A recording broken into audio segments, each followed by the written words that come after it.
Hello guys, welcome back to the channel. In this tutorial, I'm going to show you how you can turn off automatic update on Samsung phone. Let's get into it. First of all, go to your settings application on your Samsung phone and you have to scroll down until you find software update.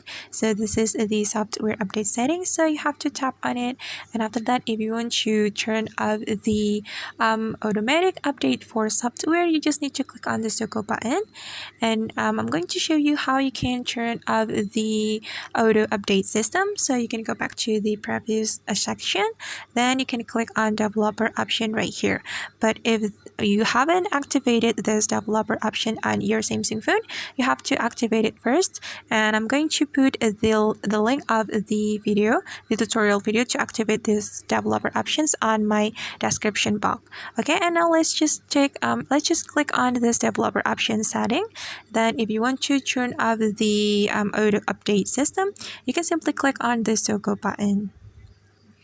Alright guys, and that's how we can turn off automatic update on Samsung phone. I hope this tutorial will be helpful for you. Thank you so much for watching, and if you find this tutorial is useful, don't forget to hit the like button, leave your comments, and also subscribe to this channel. See you in the next video.